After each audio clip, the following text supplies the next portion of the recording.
Last time हमने पढ़ा हुआ था, लास्ट टाइम हमारा जो टॉपिक था वो था ट्रेवलिंग वेव। आज हम टॉपिक पढ़ेंगे स्टेशनरी वेव। ऐसे किस्म की वेव जो एनर्जी एक जगह से दूसरी जगह तक ट्रांसफर ना कर सके। अब हम देखेंगे कि यहाँ पर ट्रांसवर्स वेव, स्टेशनरी वेव कैसे बनती है। यहाँ पर हम ये देखते हैं कि अगर हमारे पास एक फिक्स्ड रिजिड सपोर्ट हो, यहां पर भी हमारे पास एक फिक्स्ड रिजिड सपोर्ट हो, तो फिर क्या होगा, और हमारे पास से एक रोप हो जो यहां से यहां तक जाए, तो क्या होगा, यहां पर अगर हम फोर्स लगाकर इसको ऊपर कर लें तो ये कुछ इस तरह से बन जाएगा। और जैसे ही ये रोप ऊपर जाएगी तो यहां पर एक कनकेव शेप बनेगा। यहां पर देखें, फर्ज कर ले यहां पर हम फोर्स लगाकर इस हिस्से को ऊपर कर देते हैं, और जैसे ही हम इस हिस्से को ऊपर करते हैं तो ये जो रोप है कुछ इस तरह से बन जाती है। और बाद में देखें, जैसे ही हम इसको रिलीज करते हैं तो ये नीचे आएगी रोप, और उसी लोकेशन पर खड़ी होने की कोशिश करेगी, पर इनर्शिया की वजह से वो मजीद नीचे आएगी और फिर ऐसी बन जाएगी। और यहां पर देखें हम, तो यहां पर हमें पता चलेगा कि फिर से ये ऊपर आने की कोशिश करेगी। जैसे ये ऊपर आने की कोशिश करेगी तो यहां पर क्या होगा, इनर्शिया फिर इसको ऊपर ले आएगी और नीचे आएगी, जो अपनी ओरिजिनल लोकेशन कायम करने के लिए मजीद नीचे चली जाएगी इनर्शिया की वजह से। यहाँ पर इलास्टिसिटी इनर्शिया, इलास्टिसिटी इनर्शिया, यहाँ पर वही काम होगा जो हमने पिछले टाइम सिंपल पेंडुलम में पढ़ा हुआ था या मास स्प्रिंग सिस्टम में पढ़ा हुआ था। यहाँ पर देखें, यहाँ पर हमें पता चलता है कि यहाँ पर एक ऐसी पॉइंट है जो मैक्सिमम ऊपर जाती है, ये 10 मीटर ऊपर चली जाती है। यहाँ पर जो ये हमारे पास है दूसरी पॉइंट है, ये ऊपर चली जाती है 8 मीटर।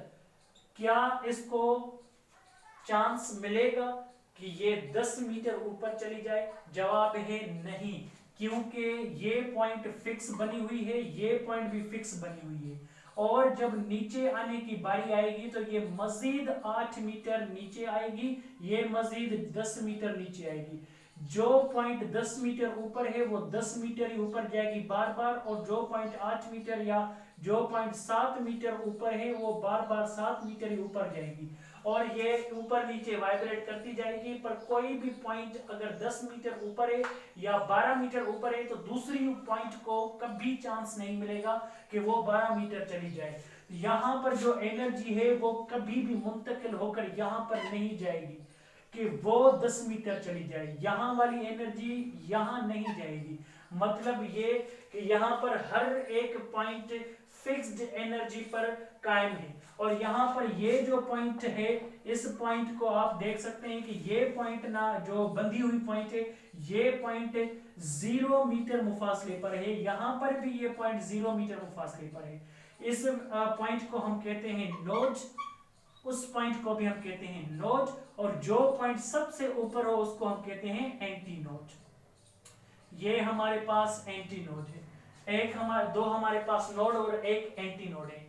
एक ये जो हमारे पास लूप बना हुआ है, दरअसल ये लूप अगर हम कंसीडर ना करें, जब ये रोप ऊपर थी तो ये कुछ इस तरह से बनी हुई है। आप समझ सकते हैं कि ये किसी एक वेव का आधा हिस्सा है। मींस अगर एक लूप बनता है तो आप ये समझ सकते हैं कि ये एक वेवलेंथ का आधा हिस्सा है। इस रस्सी की जितनी भी लेंथ हो, एक लेंथ वो कितनी जो है ना वो वेवलेंथ पैदा कर रही है, λ/2। अगर यहां पर एक लूप हो तो एक लूप मतलब एक वेवलेंथ के आधे हिस्से के बराबर लेंथ देगा। सो यहां पर एक लूप कितनी वेवलेंथ बनाता है, यहां पर अगर आप 2 शिफ्ट कर दें तो यहां पर आपको पता चलेगा कि 2L is equal to wavelength. मतलब ये पॉइंट आपको एक इक्वेशन देती है। अगर एक लूप बने तो एक लूप बनने के कारण यहां पर वेवलेंथ बनेगी। वेवलेंथ को कैसे मालूम किया जाए, जितनी लेंथ हो उसको आप 2 से मल्टीप्लाई कर लें, ये जो यहाँ पर जो वेवलेंथ बनेगी वो वेवलेंथ आपको मिल जाएगी। हत्ता कि हमें ये पता था कि यहाँ पर वेवलेंथ आधी है। भाई वो तो वेवलेंथ आधी है, वो बराबर है एक लेंथ ऑफ द स्ट्रिंग के। स्ट्रिंग की लेंथ को डबल कर दें तो वो किसके बराबर हो जाएगी, वेवलेंथ के। यहाँ पर ये इसलिए क्वांटिटी को हम ले आ रहे हैं सामने, क्योंकि अगर यहाँ पर 20 वाइब्रेशंस पर सेकंड 20 फ्रीक्वेंसी हो गई तो इसमें से आवाज निकलेगा, और वो आवाज हम हारमोनियम में भी इसी तरह से पैदा करते हैं, और गिटार के अंदर जो तारें होती हैं और वायर्स होती हैं उनमें भी हम इसी तरह से आवाज पैदा करते हैं।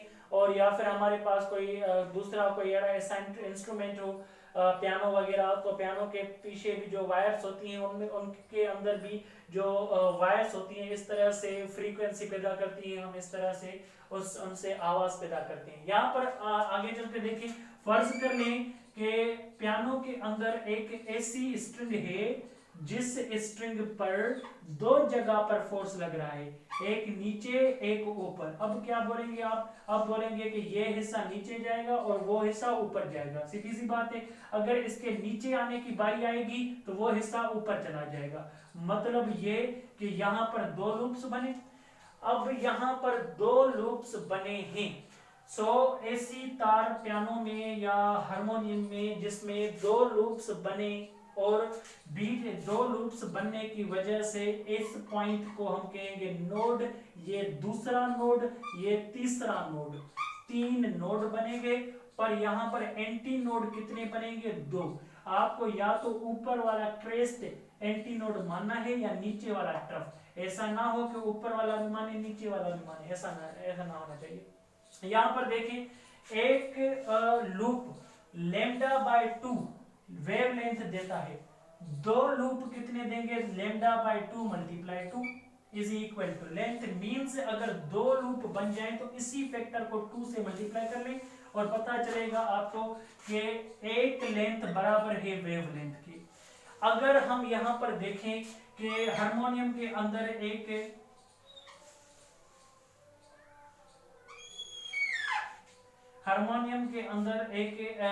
या पियानो के अंदर एक ऐसी तार है जिसमें 3 जगह से फोर्स लगाया जाता है और उसमें लूप्स पैदा किए जा रहे हैं, और इस तरह से लूप्स पैदा हो रहे हैं। और हम देखें कि अगर ये हिस्सा ऊपर जाएगा तो ये हिस्सा नीचे आएगा, ये हिस्सा ऊपर जाएगा। अगर 3 लूप्स हमने पैदा की तो फिर क्या होगा, आप फिर से लैम्डा बाय 2 को 3 से मल्टीप्लाई करेंगे और लेंथ के बराबर करेंगे। रिजल्ट यहाँ पर लिख लें, 2L divide by 3 is equal to wavelength, ऐसा हो जाएगा। अगर आप यहाँ पर 4 लूप्स पैदा करते हैं तो 4 लूप्स, आपको तरीकेकार तो समझ में आ गया होगा कि ये जो हमारे पास 4 लूप्स हैं, 1 2 3 4, ये जो 4 लूप्स हैं, ये 4 loops lambda by 4 lambda by 2 में आप 4 मल्टीप्लाई कर लें, लेंथ के बराबर हो जाएगा। अब आप इसकी रिजल्ट निकालें, मीन्स 2 यहाँ पर 2 की टेबल 4 पर कितना मर्तबा, 2 मर्तबा। 2 मल्टीप्लाई में लैम्डा से यहाँ पर ले आए तो length divide by 2 is equal to wavelength. ये हमारे पास एक इक्वेशन आ जाएगी, wavelength is equal L by 2। Means हमें वेवलेंथ मालूम करने के लिए इक्वेशन जरूरी चाहिए, क्योंकि वेवलेंथ के टर्म में हम फ्रीक्वेंसी नाप सकते हैं। यहाँ पर देखें कि ये जो फ्रीक्वेंसी है, ये frequency velocity divide by wavelength के बराबर होती है। और यहाँ पर हम देखें तो यहाँ पर हमें पता चलेगा कि frequency is equal velocity divide by wavelength, और वेवलेंथ 2L के बराबर है। वेवलेंथ आपको रखनी है तो आप ऐसा करें, एक लूप बन रहा हो तो आप 2L यहाँ पर रख दें, और ये हो गई फ्रीक्वेंसी। एक लूप बनाने से जो आवाज निकलता हो उस आवाज की फ्रीक्वेंसी को न्यू नॉट बोलते हैं। न्यू नॉट का मतलब होता है फंडामेंटल फ्रीक्वेंसी, वो आवाज जो फंडामेंटल फ्रीक्वेंसी से निकलता हो, ये हो गया फंडामेंटल फ्रीक्वेंसी।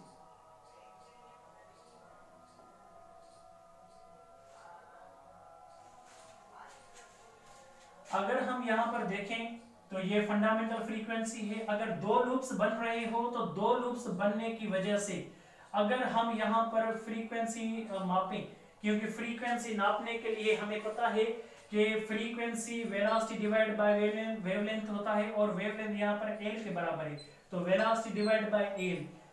यहाँ पर हमें ये जो फ्रीक्वेंसी मिल रही है ये 2 लूप्स के वजह से मिल रही है, पर ये फंडामेंटल फ्रीक्वेंसी से कितनी बड़ी है ये कैसे पता चलेगा?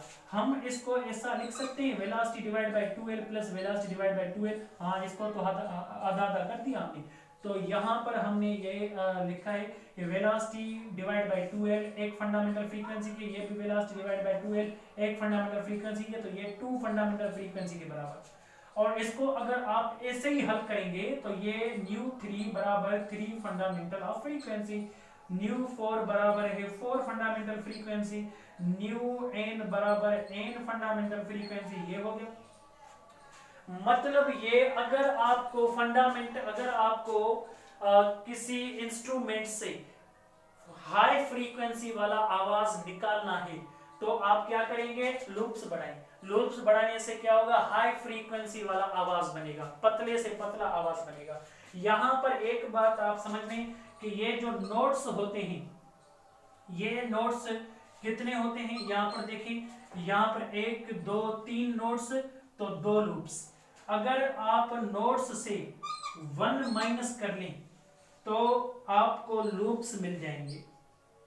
कभी कभी ऐसा सवाल भी आ जाता है कि अगर 5 नोट्स हों तो कितने लूप्स बनेंगे? 4 लूप्स बनेंगे। क्यों? यहां पर देखें 1 2 3 4 5 नोट्स, पर लूप्स कितने हैं? 4 लूप्स हैं। 4 नोट्स 3 लूप्स, 3 नोट्स 2 लूप्स। और ये जो हमारे पास नोट्स हैं, सॉरी, ये जो हमारे पास लूप्स हैं, यहाँ पर n क्या है? ये नंबर ऑफ नोट्स हैं या लूप्स हैं? ये लूप्स हैं। और लूप्स हमें पता होने चाहिए। अगर 5 लूप्स हैं तो 5 से मल्टीप्लाई कर लें, फंडामेंटल फ्रीक्वेंसी से 5 मरतबा आवाज ज्यादा हो जाएगा। ये हमारे पास एक ऐसे किस्म की वेव है जो वेव 2 जगह से बाउंड्री कंडीशंस देखकर बनाई गई है, जिसमें एनर्जी एक जगह से दूसरी जगह नहीं ट्रांसफर होती।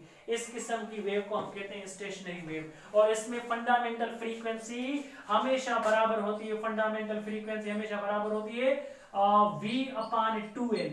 मींस जो लेंथ इस्तेमाल हो रही है उसका डबल डिवाइड कर दें वेलोसिटी से 2l को। सो ये हमें पता चल जाएगा कि फ्रीक्वेंसी कितनी बन रही है। फंडामेंटल फ्रीक्वेंसी वाला फार्मूला याद कर लें।